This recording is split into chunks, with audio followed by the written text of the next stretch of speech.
आज हम बात करते हैं हिंदी व्याकरण के एक बहुत ही छोटे और महत्वपूर्ण शीर्षक निपात की। निपात का हिंदी व्याकरण में वही स्थान है जैसे भोजन में तड़के का होता है।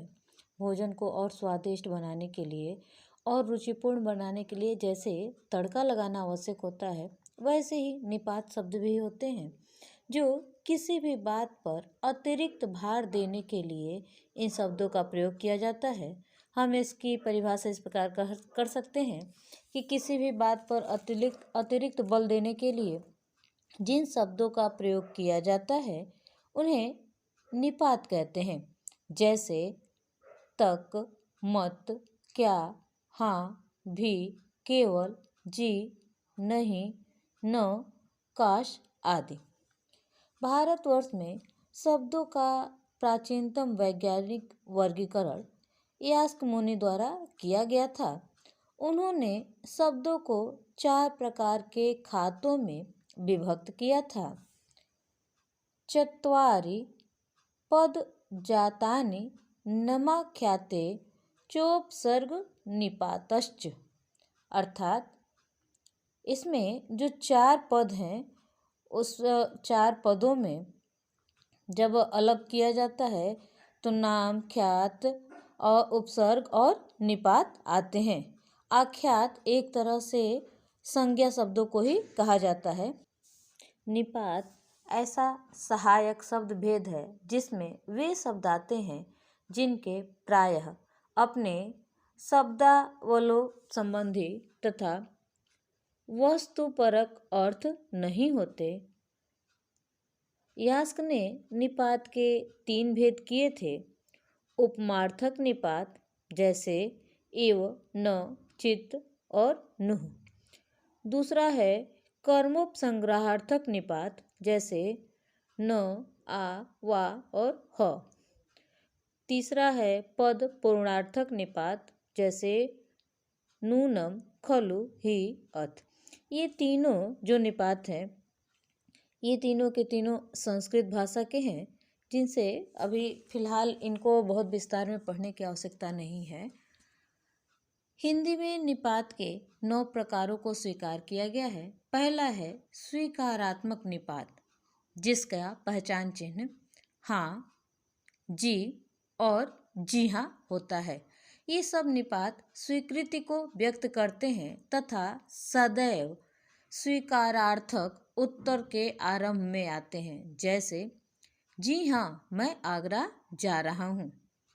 जी तथा जी हाँ निपात विशेष आदर सूचक स्वीकारात्मक उत्तर के समय प्रयुक्त होते हैं। दूसरा है नकारात्मक निपात। नकारात्मक निपात में नहीं और जी नहीं 2 शब्द आते हैं। जैसे हम ये कहें कि नहीं, मैंने आज पढ़ाई नहीं की।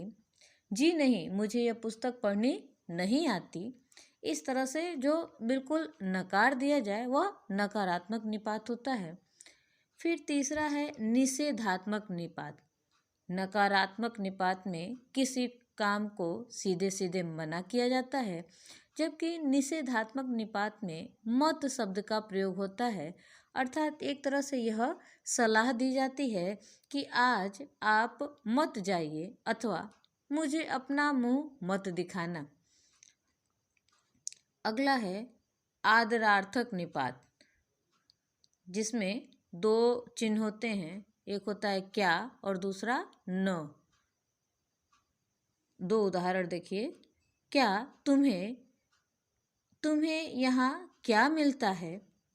और न का तुम अंग्रेजी पढ़ना नहीं जानते हो ना। अगला है तुलनात्मक सासी से, जैसे इस लड़के से पढ़ना कठिन है। फिर होता है विस्मयार्थक निपात, जिसमें क्या और कास आता है। विस्मयार्थक तो आप चिन्ह से भी पहचान सकते हैं, क्योंकि विस्मय बोधक जो चिन्ह होता है वह इसमें लगा होता है। जैसे क्या सुंदर लड़की है, अथवा काश वह न गया होता। अगला है बलार्थक या परिसीमक निपात। इसके पहचान चिन्ह थोड़े अधिक हैं। तक, भर, केवल, मात्र, सिर्फ, तो, भी और ही। जैसे मैंने उसे देखा तक नहीं, हमने उसका नाम तक नहीं सुना। दूसरा है मेरे पास पुस्तक भर है, उसको अपनी कॉपी भर दे दो। अथवा वह केवल सजा कर रखने की वस्तु है, वह मात्र सुंदर थी, शिक्षित तो नहीं थी। दोनों बातें एक साथ आ जाती हैं। मात्र सुंदर थी, उसके अलावा कोई और गुण नहीं था। अथवा अगला, उसका मरना ही था कि घर का घर बर्बाद हो गया। एक और उदाहरण है, मैं भी यहीं रहता हूँ। आठवां है अवधारण बोधक निपात, जिसमें 3 शब्द आते हैं, ठीक, लगभग और करीब। इनके उदाहरण देख लीजिए। ठीक समय पर पहुंचा, अथवा ठीक 5,000 रुपये उसने दिए। लगभग 5 लाख विद्यार्थी इस वर्ष प्रवेश परीक्षा दे चुके हैं। इस समय करीब 5 बजे हैं। और अंतिम है आदर सूचक निपात, जिसमें जी लगा होता है। यह निपात व्यक्तिवाचक या जातिवाचक नाम, उपाधि तथा पद आदि सूचित करने वाले संज्ञा शब्दों के बाद प्रयुक्त होता है। जैसे इंदिरा जी, गुरु जी, डॉक्टर जी, वर्मा जी इत्यादि। उम्मीद है कि यह निपात आपको समझ में आया होगा। परीक्षा की दृष्टि से यह महत्वपूर्ण है, लेकिन इसमें निपात के भाग नहीं पूछे जाते, भेद नहीं पूछे जाते हैं।